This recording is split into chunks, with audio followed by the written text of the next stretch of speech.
안녕하세요. 화상관제인 홍현필 변호사입니다. 명절 잘 보내셨는지요? 제가 이제 최근에 좀 바빠서 많이 못 올렸습니다. 최근에 좀 도움될 만한 거는 제가 명절 전에 사기 피의자 수사 2회를 다녀왔습니다. 어떠한 사건 때문에 이제 피해를 봤다 그래서 사기 고소를 했는데 임대차와 관련된 겁니다. 자, 임대차와 관련된 사기는 임대인 측에서 기망을 하는 경우가 있죠. 이제 경찰서 갈 때 택시를 타고 갔는데 뒤에 그 광고에 뉴스에 퍼뜩 나온 게 뭐냐면 임대차 계약 시 임대인의 국세 체납을 조회하는데 보증금 1,000만 원 이상이면 허용하겠다.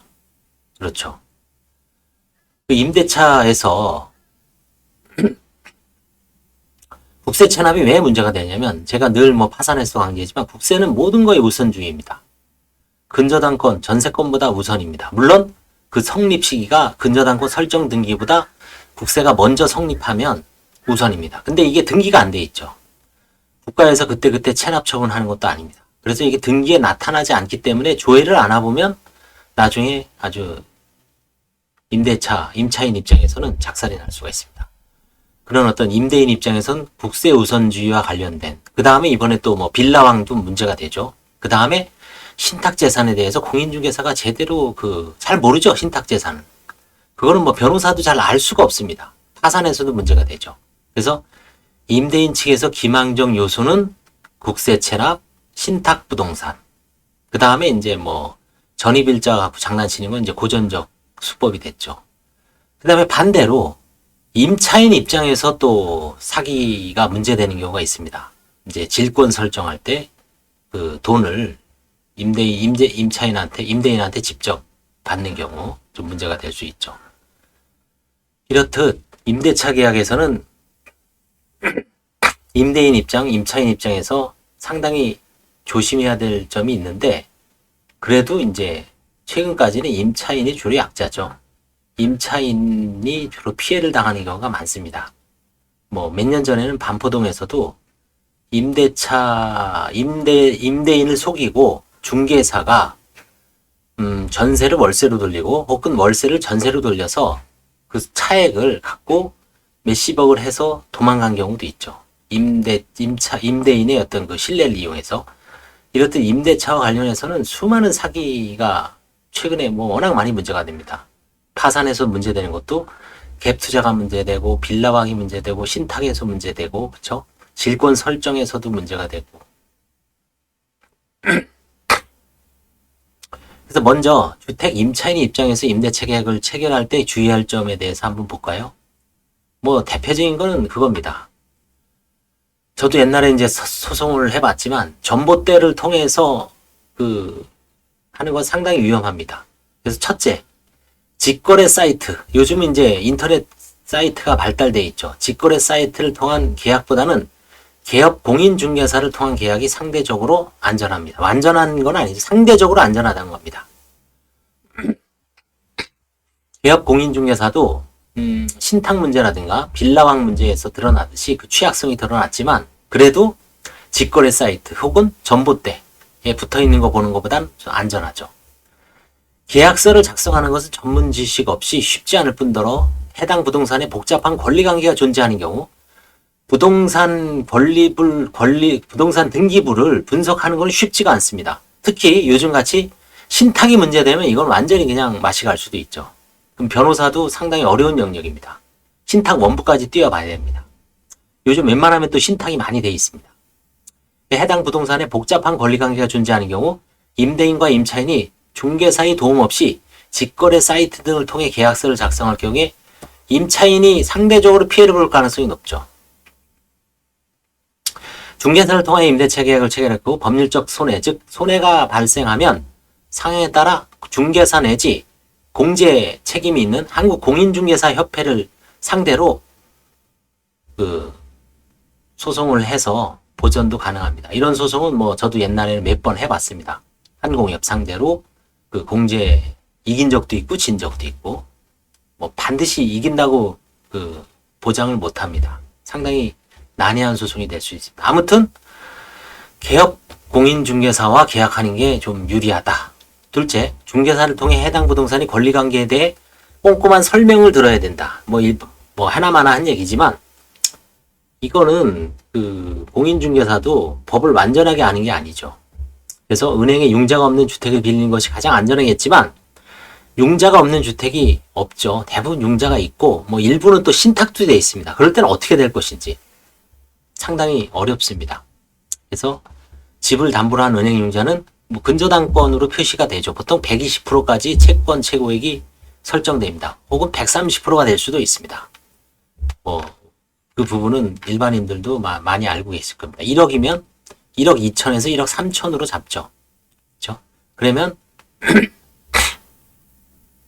내가 나중에 이 부동산이 내가 보증금을 만약에 1억을 들어간다. 그러면 1억 정도는 그 시세가 3억이다 그러면 어느 정도는 안정되겠지만 시세가 한 30% 떨어졌을 때는 내 전세금도 못 받을 가능성이 존재하죠. 그래서 그 정확하게 그 산정을 해야 됩니다. 물론 요즘은 임대차 보증보험도 있지만 완전치는 않죠. 그래서 그 부동산 등기부를 잘 봐야 됩니다. 경매와 관련돼서 감정평가 같은 것도 잘 유념히 봐야 됩니다. 그 다음에 셋째, 주택임대차 계약의 경우 계약금과 잔금 지급이 다른 것이 일반적인데 그 사이에 집에 대해서 가압류나 가처분 등이 발생할 경우 즉시 계약 해지가 가능하다는 특약을 기재해 두는 것이 좋습니다. 이걸 기재를 안 해놓으면 주축에 손해를 볼 수가 있죠. 반드시 계약 해지가 가능한 게 아닙니다. 가처분 가압류가 들어온다고 해서. 그래서 임대차 계약을 체결하면서 계약 체결일에 등기부를 반드시 확인하고 잔금까지 모두 치른 후에 인도 및 전입신고를 완료하고 입주까지 마칠 수 있다면 가장 이상적인 임대차 계약이 되죠. 그러나 현실적으로 계약일과 중도금, 잔금 지급일이 이렇게 좀 차이가 있죠. 한 달, 두 달. 그래서 그 사이에 얼마든지 부부 사이에 이혼할 수도 있고요. 이 사람이 어떤 채권자로부터 은행이나 금융기관으로부터 압류를 당할 수도 있고 국세 체납 처분을 당할 수도 있고 그 다음에 임의경매가 있다면 임의경매 그 근저당이 있다면 임의경매를 당할 수도 있습니다.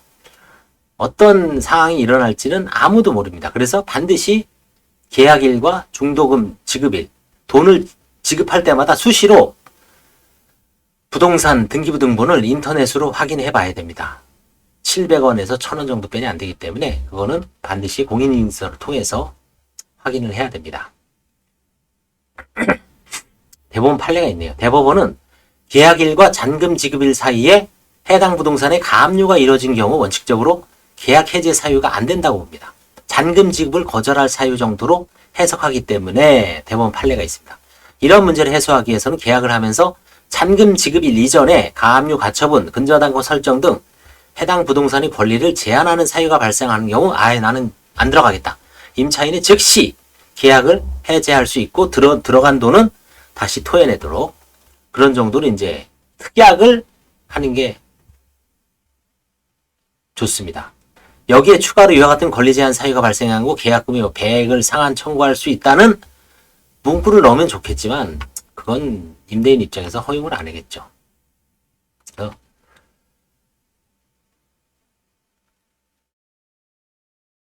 그래서 결국은 임대차 계약을 체결해 등기부를 확인했는데 가압류 또는 가처분 등이 나타나면 복잡한 권리 분석을 해서 임대차를 하겠다는 생각보다는 깔끔하게 해지하고 다른 부동산을 알아보는 것이 임대차 계약에서 나중에 피해를 덜 보는 그런 경우라고 할 수 있겠죠. 그래서 저도 이제 파산하면서도 이렇게 보면 파산 관제에서도 이렇게 보면 이제 부동산 등기부를 보지만 이제 흐름이 있습니다. 예전에는 신탁 같은 게 별로 문제가 안 됐어요. 그렇죠? 2014년도 저희가 이제 관제인 세미나를 처음에 했을 때 2014년도 하반기부터는 주로 분양권 해지가 많이 문제가 되는데 분양권은 어떻게 됩니까? 등기가 안 나타나죠. 근데 최근에는 신탁이 활성화돼서 신탁 부동산이 파산 절차에서도 많이 간혹 등장을 합니다. 저는 이번에 이제 3억 6천짜리, 7억 6천짜리를 환가했는데, 이거는 사실은 상당히 어떤 의미 있는 사건이죠. 이제 세미나에서도 발표했지만, 처음에 제가 동영상으로 많이 찍어드렸습니다. 한번 참조해 보시고, 그 다음에 이제 망하기 직전에 이제 가장임차인을 눕는 경우, 이런 경우는 이제 벌써 요즘은 이제 흔하지는 않지만 있을 수도 있기 때문에 조사를 합니다. 그래서 그 다음에 이제 갭 투자 실패. 그래서 부동산을 수십 채, 수백 채를 투자에다가 파산으로 몰리는 분들이 있습니다. 저는 이제 한 10채에서 20채 정도를 가진 분들을 신청을 도와준 적은 있습니다만, 파산 관제에서는 이제 부동산을 그렇게 다세대를 갖고 있는 분들을 해본 적은 없지만, 하여튼 이 갭 투자 실패로 인해서 이제 임차인들이 좀 보호를 못 받는 그런 경우도 있고요. 그 다음에 이제 역전세난으로 요즘 형식적 경매에서 오피스텔 같은 게 낙찰이 안 돼서 지금 한 2년 전에 끊은 사건이 있고요. 아무튼 임대차와 관련해서 이런 사고가 자주 발생할 수 있기 때문에 임대인 및 임차인은 늘 주의를 해서 계약에 임해야지 쉽게 생각하다가는 큰일 날 수가 있습니다. 그래서 반드시 공인중개사를 끼고 계약을 하시기 바랍니다. 감사합니다.